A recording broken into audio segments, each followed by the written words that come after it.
I remember when I used to watch his specials, and I was like, oh, he does a lot of drug humor, ha ha ha. He's funny. He probably does Vegas, where that plays really well. Yeah, he also is doing tons of drugs. Methamphetamine.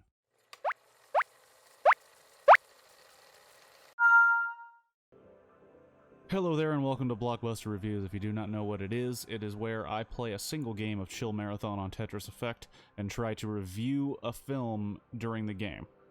If you don't know how Chill Marathon works, you basically have 150 lines to finish the game.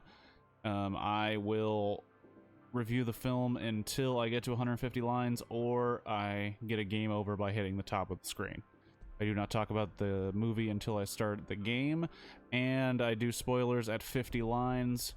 Here we go in 3, 2, 1. So the Amazing Johnathan Documentary is a documentary exclusive to Hulu. Fucking up my words. It is a documentary about the comedian, as you'd guessed it, the Amazing Johnathan. He is a comedian slash musician who has been doing what he does for a long time until he was diagnosed with a heart condition that gave him a year to live, but he was still alive and kicking 4 years later, and I didn't do the research, which is terrible of me, but I believe he is alive today. The director of the film is Ben Berman, who takes a character in the movie itself. He becomes a very important part of it because the film is supposed to be about the Amazing Johnathan's last tour, or what we believe is his last tour, because after getting the diagnosis, he retired from show business. He didn't do any shows. And then he decided after 3 years that he was going to ignore his doctors and go back to performing on stage. Kind of like, if I'm going to go, I should go on stage. And the movie initially is about that. But as most documentaries do, it takes a bit of a turn where the subject matter then becomes about something else entirely. And it's not really a spoiler because it's in the trailer. It turns out, a little ways into this documentary, you find out he's being followed by a second documentary crew. While Ben Berman, who is the director of this film, is following him, another documentary film crew is following him, who refuses to be a part of it, which, you know, is fine, so he doesn't use their names or likenesses. He does show their documentary being screened at a film festival, and I'm sure you can do the work yourself if you have the due diligence to figure out exactly who those people were.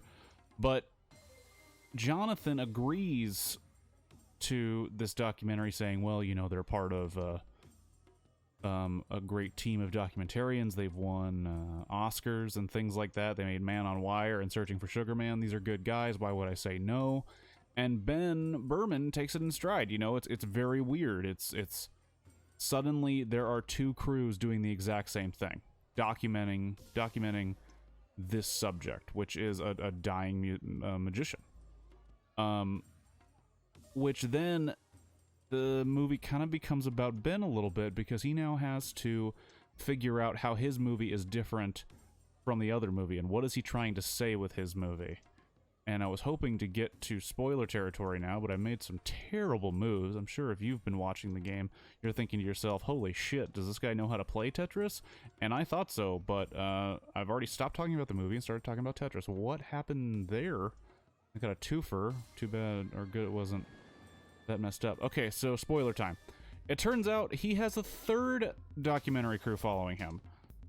We find out partways through the movie, the documentary, that there's another guy who is occasionally making a documentary on him. He only shows up every once in a while, and he's super chill. He is like, his name's like Danger something, because he's also a performer. He actually juggles chainsaws for a living, and kinda also sorta does documentaries. Who agreed to do a documentary of Johnathan just occasionally. And now there's a third documentary, and that guy's super cool. He's chill. He actually talks to Ben about it, and Ben apologizes because he's like, I feel like I did what this other crew did to me. And the guy's like, nah, man, it's all good. I mean, it's very interesting subject matter. You know, a Jonathan, very entertaining guy. Because I haven't mentioned, the dude has been around a while doing comedy magic. He's performed before 2 presidents. He's made millions of dollars. Other spoiler territory, he's been addicted to meth the entire time. I remember when I used to watch his specials and I was like, oh, he does a lot of drug humor, ha ha ha. He's funny. He probably does Vegas, where that plays really well. Yeah, he also is doing tons of drugs. Methamphetamine, by the way. And he's just smoking it like people who have legal weed smoke marijuana. He is just smoking it like nobody's problem. And then the documentary kind of becomes, what is this guy doing? What is he doing this just to fuck with us? Because now there's a 3rd documentary crew, and at one point in the movie, he goes to an event that Ben, the director, is upset that he went to this thing and didn't tell him because he would have gone and shot it. And he's like, well, you know, you have so many film crews following you, you could have had one of us there. He's like, oh, the other crew was there. He's like, oh, so one of the 3, and he goes 4. There was a 4th documentary crew. This guy's just stacking documentary crews. And throughout, you find more weird aspects about his behavior.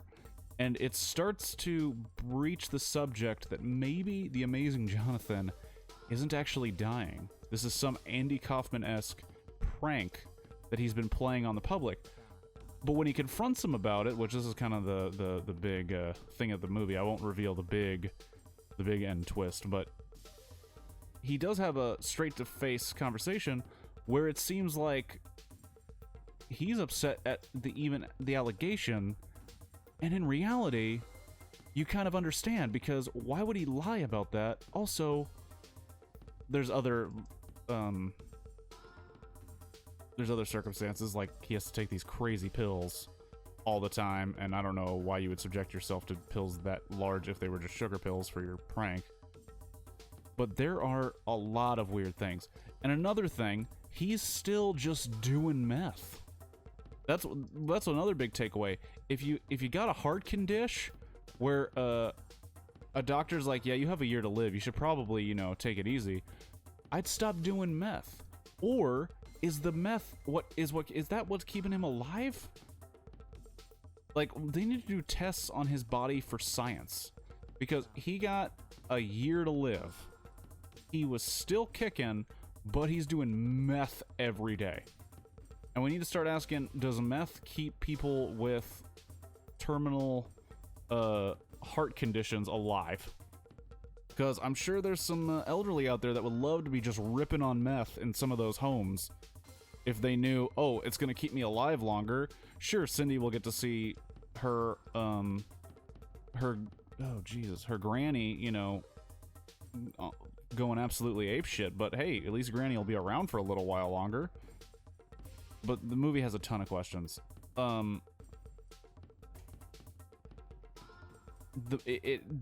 one thing about it, which I've seen complaints about in other reviews, and by other reviews I mean one review I saw and disagreed with, where they were complaining that it's a documentary that's dull because it then focuses on the subject, which is Ben, who is making the documentary. Which I say, what else does he do? A good, important point of the movie is, it seems like the Amazing Johnathan has realized, oh, they all just want this documentary so that they can document me dying. That's the sell for them. That's the rub. So how about I fuck with them and tell them all the same things? So they all did get what they want, but I get the true last laugh, which is you've made 4 of the same fucking thing. And you know the story that I tell you, because you find out basically he's been telling everybody the same shit over and over. And how cool would it be to watch 4 documentaries on the exact same subject? I'm looking at you, Fire Festival. And oh my gosh, that's actually not that. Okay, yeah, it's over.